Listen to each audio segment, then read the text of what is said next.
they've left the door blocked open again. Why does this keep happening? Do they not realize we live in a tundra? Hello and welcome, or welcome back, to the Fortress Monastery of Devotion Encampment. You probably noticed the flesh pit. We got one of those now. They occasionally spew monsters out that try to kill us. I don't recommend flesh pits. You might be wondering where this flesh pit came from. Well, there's some lost footage.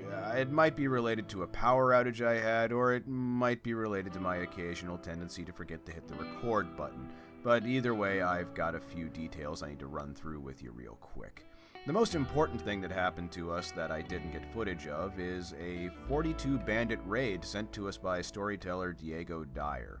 It was pretty nasty and we lost people. Takumi and Ariel, both of them too elderly to outrun the blast radius of a stick of dynamite that was tossed their way. That's sad but understandable. They were both elderly and in failing health. But we also lost Zot, the young colonist who was our best shot. She got peppered with shotgun blasts, she was downed, and bled out before we could get to her. Her husband, Bourbon, is not taking it well. Pretty much everyone in the colony walked away with some kind of scars. But considering that it was a 42-man raid that did kind of blast through most of our defenses, I think we did okay. I'm not super upset. And some good things happened. We got a fairly small, easy Impid raid sent to us, and we picked up Sonath and Dovnav as recruits. Our ideologian makes converting pawns pretty easy. We don't even have to imprison them most of the time. We have the proselytizing meme as well as an exalted priesthood.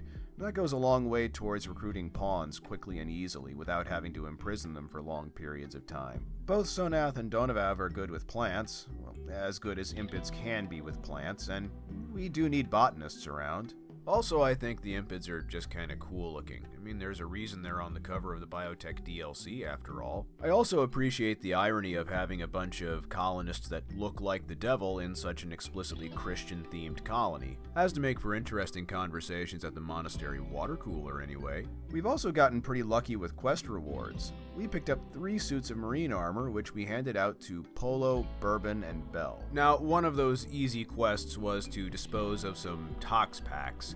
Now, I figure since we're in a tundra, and anything you leave outside in a tundra stays frozen, we could just leave them outside. Unfortunately, I forgot to roof them, so they deteriorated anyway, and now we've got a bit of a pollution problem we're trying to clean up. One of the other quest rewards we got was an infinite chem fuel maker, and with the help of some drop pods, we can make the pollution someone else's problem. Finally got around to researching recon armor, and I'm building them as quickly as resources allow. I also researched charge weapons, and decided to make this charge infantry rifle that I've always been curious about. Turns out it sucks. We also picked up a dealmaker creep.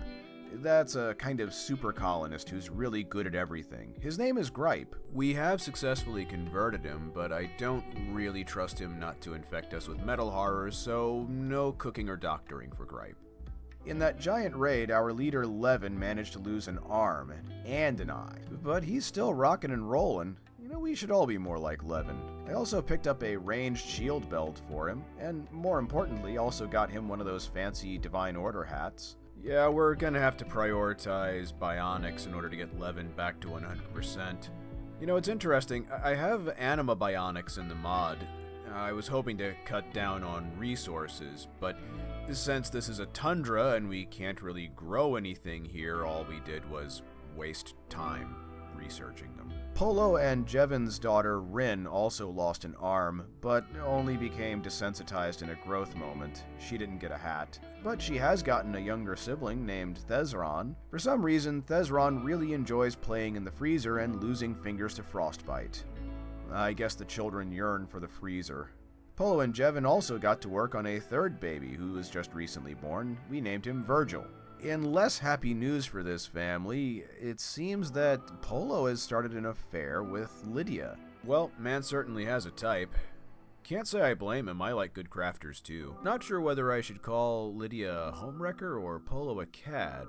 Either way, Jevon is not happy about it. I decided to move her over to the night shift so that they would have less interactions, maybe? I'm not sure how affairs work. Is there increased chance of divorce? Is there going to be a chance of social fights? I don't know. Definitely curious to see how it all plays out. I don't think an affair in my colony has ever ended any other way than death. Well, random, unrelated death. I also noticed that one of our colonists was upset that they were wearing an article of clothing made out of human leather, and I couldn't figure out where I had gotten human leather from. Apparently the gore hulks drop human leather when you butcher them? Gonna have to do something about that. We've been using tribal anomaly mods that allow you to use these big medieval cauldron-looking things to extract bioferrite from butchered anomaly creatures. It saves power and seems a little more on brand for us, but I guess now we have to deal with human leather occasionally as a downside. We also picked up a Nochiosphere. I'm not expecting this to end well. Sissy and Belle also had a whirlwind romance and got married. It was a good excuse to move them into the private room and Levin into the barracks. On another note, Belle and Sissy have been together for a while, but Sissy hasn't gotten pregnant. I don't know if there's some medical condition going on or if there's just some incompatibility with humans and Neanderthals. Either way, I'm okay with not having any blue-haired Neanderthal kids running around the colony. Yeah, Belle's blue hair is natural. I don't get it either. I also have these smaller dorms for the elderly colonists, but with the loss of Takumi and Ariel, and also with needing more space for storage, I'm thinking about just getting rid of those. Even after shrinking the prison, we still don't have enough storage. And I'm starting to wonder if the animals are really worth all the food we're investing in them. Oh boy, another mechanoid raid. Yeah, we haven't had enough of those. They've sent one of these shield guys with the name I can't remember. You know, I haven't really dealt with too many of them. I'm not sure how bad they are. But I decided to throw the Nochiosphere at it. Yeah, see if we can't get both of our problems solved. The Nochiosphere more or less wipes the floor with the mechanoids, and yeah, we're in trouble. I mean, it didn't kill all the mechanoids, just most of them, and didn't take any real damage in return. Yeah, we're in trouble. Our chapel looks pretty wonky, too. I mean, our colonists have to pray towards the wall for some reason. I'm not sure how to fix that. Okay, I know I was complaining about it, but they really need the drop pod in on top of the chapel and start busting the place up. I mean, that's not cool. Oh, look at Sissy trying to repair the roof even as the bad guys are dropping in on top of us. You know, her head may not always be screwed on so tight, but her heart's always in the right place. So I try to set my colonists up in the narrow hallways to catch them as they come out. Well, the colonists in good health. Oh, Sonath had an eye smashed by that falling roof. Great. And Lydia, of course, is sleeping through the battle again. And the TPS does not like all the pathfinding going on. I probably should have had my colonists spaced out better, or had a base that was designed to survive drop pod raids. Well, it looks like the enemy is going to concentrate on smashing up my chapel, and that's allowing us to deal with them piecemeal, so we're having an easier time of it. And Rosta tries to wander right through the middle of the combat zone, sure. Oh, and Rin also decides to wander in, and the dog, great, yeah, nothing like having to break up the flow of the exciting battle for zone management. Why isn't Joel tending himself? Oh, well, I never enabled him to... Well, that explains it. I have to say, I'm very unimpressed with my colonists missing every shot on the first enemy to come out the door. Also, I didn't mean to put the 70-year-old one-armed man on the front line so he could fistfight the enemies, but I'll be damned if Levin isn't holding it down. Seriously, be more like Levin. We took care of the raid. It made a big mess, though. Gonna be cleaning this up for days. We didn't lose anybody. The only serious injury was Sonath's eye. On the other hand, the bandits did a lot of damage, and they didn't drop any good loot. Oh, and it turns out Gripe has decided to leave right now, while the colony is so bad off we can't do anything to stop him. And he's taking all that really nice, expensive gear that we spent so much time making. Well, Gripe, old buddy, I sure hope you're planning on using on all that stuff to spread the good news of our Lord and Savior to the Rim. Seriously, I'm gonna be very upset if I don't hear about all the converts. I guess he didn't infect us with metal horrors. I know that's a really sorry metric to judge things by, but that's where we are. Oh hey, one of those bandits survived. Name is Harry, and we can't recruit him. Not that he's really all that great anyway. I wonder if we could execute him for a mood boost. I forget if our ideology allows that or not, and I'm too lazy to look it up. Guess we'll patch him up and give it a try either way. Oh, a wedding is going on. Sonath and Donovav are getting married. I kinda forgot that they were an item. I guess given all the tragic romances that have unfolded here, they've decided that life is too short to put off happiness for even one day? Or maybe they just don't want to lose the deposit on the caterer. Whatever, it'll be a nice pick-me-up.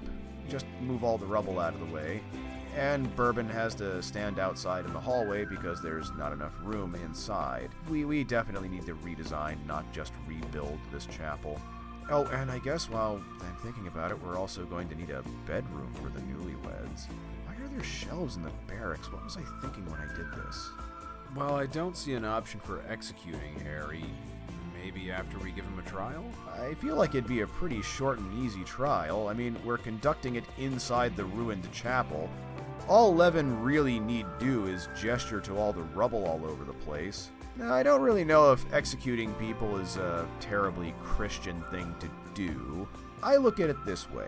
When you drop pod in on a chapel full of warrior monks, you are basically asking to have your life ended immediately. A relationship in a caravan. Bitshoyan's married? You know what, I'm just going to call her Bit from now on. Bit's married? When did that happen? To a 17-year-old medical assistant? I really want to know what the story on that is. I mean, did she marry him through the mail, or did she marry him back when she was a space pirate? Man, check out the rockin' beard on this kid. No wonder the Yiditkin chicks are into him. I might add the long-distance mod to recruit this colonist a little later, but I'm not going to put too high a priority on it. Anyway, back to Henry. He gets convicted.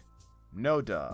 I was still having trouble finding the execution options for our convicted prisoner. It was beginning to look like I might have to open up the tab when suddenly he went berserk anyway, so whatever.